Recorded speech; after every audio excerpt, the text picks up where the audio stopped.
इन तस्वीरों को देखकर आपको लग रहा होगा कि दिल्ली एनसीआर और गुरुग्राम में फिर से भयंकर जाम लग गया। गाड़ियों की लंबी लंबी कतार है। जहां तक नजरें जा रही है वहां तक सिर्फ और सिर्फ गाड़ियां ही नजर आ रही है। अब आप सोच रहे होंगे कि अभी तो बारिश नहीं हुई, फिर ये महाजाम कैसे लग गया। तो आप ये जानकर हैरान हो जाएंगे कि ये महाजाम दिल्ली एनसीआर का नहीं बल्कि चीन का है। जहां पर सड़कों पर सरपट गाड़ियां दौड़ती है, वहीं पर अब गाड़ियों की रफ्तार थम गई है और ऐसा महाजाम लगा है कि लाखों गाड़ियों के पहिए जाम हो गए हैं।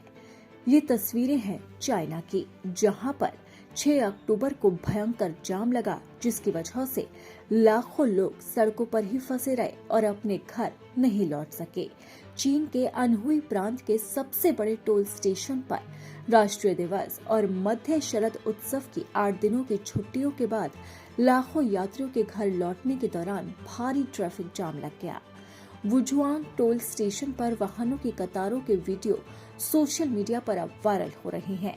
वुजुआंग टोल स्टेशन पर 36 लेन है, लेकिन महाजाम की वजह से लाल टेल लाइटों से जगमगाता हुआ नजारा दिखाई दे रहा है, क्योंकि टोल गेट पार करने की कोशिश में एक के बाद एक कई गाड़ियां कतार में खड़ी है।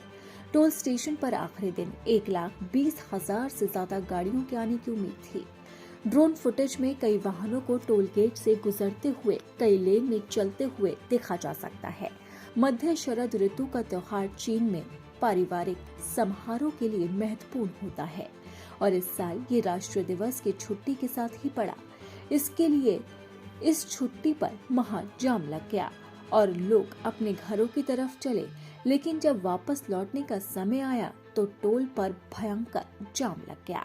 वहीं संस्कृति और पर्यटन मंत्रालय ने बताया है कि इस साल छुट्टियों के दौरान लगभग 8,088 मिलियन यात्राएं की गई, जबकि पिछले साल 7 दिन की छुट्टियों के दौरान 765 मिलियन यात्राएं की गई थी। वुजुआंग टोल स्टेशन पर भारी ट्रैफिक जाम ने कई वाहन चालकों को चीनी नए साल की भीड़ की याद दिला दी।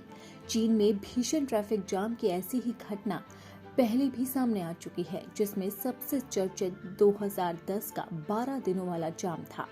14 अगस्त 2010 को बीजिंग तिब्बत एक्सप्रेसवे पर 100 किलोमीटर से भी ज्यादा लंबे भीषण ट्रैफिक जाम की वजह से यात्रियों का जीवन ठहर सा गया था, जैसे मानो कि वो सड़क पर ही जेल में बंद हो गए हों। बीच में कई ट्रक खराब हो जाने की वजह से हजारों वाहन और यात्री 12 दिनों तक हाईवे पर फंसे रहे थे और एक बार फिर ऐसी ही स्थिति बनती हुई नजर आ रही है, जहां आप इन तस्वीरों में देख सकते हैं कि सड़कों पर लाखों गाड़ियों की सिर्फ और सिर्फ कतारें ही लगी है।